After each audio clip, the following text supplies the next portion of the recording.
ለእግዚአብሔር ምን ይሳነዋል ሲባል ውሸት ይሳነዋል። ይሰማል ወይ?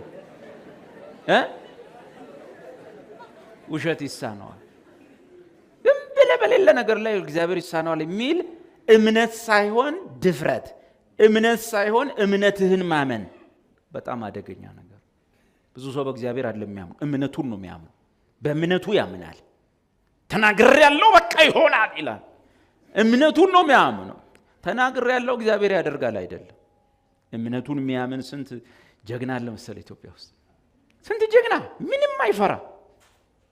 አንዳንድ ጊዜ ምስራቅ አፍሪካ ላይ ማደጋችን ጠቅሞናል መሰለኝ። ደፋር ለመሆን ማለት ምንም አንፈራም።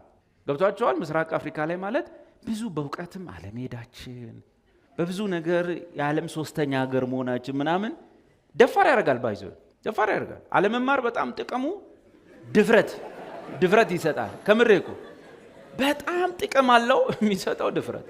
ደፋር ነው የምትለው። መልአክ በቪዲዮ ቀርጫለሁ ስትል ጌታ ሲመጣ ምን እንደሚመስል በቪዲዮ ቀርጬ ይዣለሁ ይላል አይደል? የኛ ሀገሩ ነብይ ምንድነው የጠቀመው ለዚህ ድፍረቱ? መንፈስ ቅዱስ እንዳትለኝ፣ መንፈስ ቅዱስ ውሸት አይችልም።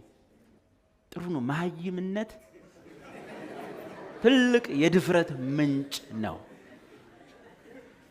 ክብሬን ብላራ እንትኑ ነው ይሄ አመዱ ነው እኮ እንትን ቢለኝ ክህነት የሚለው ትምህርት ነው እንጂ አሁን ኢየሱስ ማን ነው የሚል ባስተምረን እንደዚህ አልነካካቸውም እኮ። ግን ትምህርቱን አመዱን ድፋው ሲል ቸርች ውስጥ የምን አመድ ነው ያለው? እንግዲህ ቸርች ውስጥ ያለው አመድ አሁን ያልኩን እንዲህ ያወራው እንኳን እዚህ ውስጥ ማን ያውቃል ቀርጾ ይሆናል ሚል አንተንም ጠቅሞሃል። ለማንኛውም እንዲህ ላሰብከው ሰው ክርስትና ተቀለደበት፣ እንደዚህ ይቀለድበት። አይ